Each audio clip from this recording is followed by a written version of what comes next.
Mark 2. A few days later, when Jesus again entered Capernaum, the people heard that he had come home.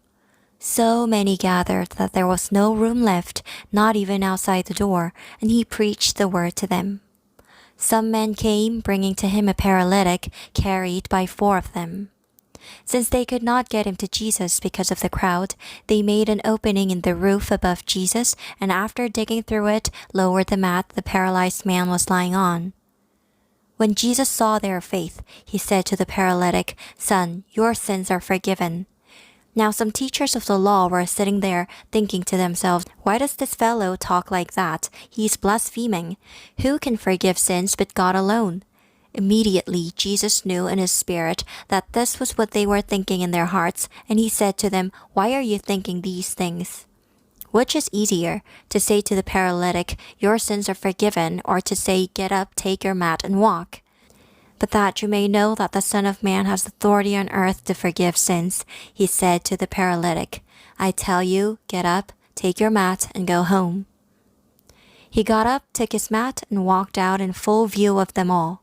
This amazed everyone, and they praised God, saying, "We have never seen anything like this." Once again, Jesus went out beside the lake. A large crowd came to him, and he began to teach them. As he walked along, he saw Levi, son of Alphaeus, sitting at the tax collector's booth. "Follow me," Jesus told him, and Levi got up and followed him. While Jesus was having dinner at Levi's house, many tax collectors and sinners were eating with him and his disciples, for there were many who followed him. When the teachers of the law who were Pharisees saw him eating with the sinners and tax collectors, they asked his disciples, "Why does he eat with tax collectors and sinners?" On hearing this, Jesus said to them, "It is not the healthy who need a doctor, but the sick. I have not come to call the righteous, but sinners." Now John's disciples and the Pharisees were fasting. Some people came and asked Jesus, "How is it that John's disciples and the disciples of the Pharisees are fasting, but yours are not?" Jesus answered, "How can the guests of the bridegroom fast while he is with them?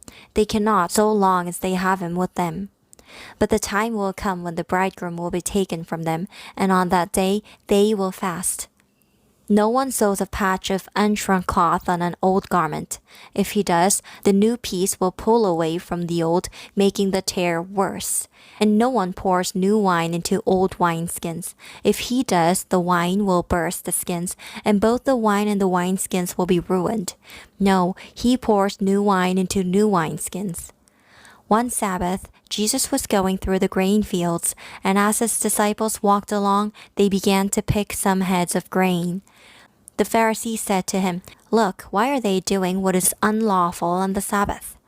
He answered, "Have you never read what David did when he and his companions were hungry and in need? In the days of Abiathar the high priest, he entered the house of God and ate the consecrated bread which is lawful only for priests to eat, and he also gave some to his companions." Then he said to them, "The Sabbath was made for man, not man for Sabbath. So the Son of Man is Lord, even of the Sabbath."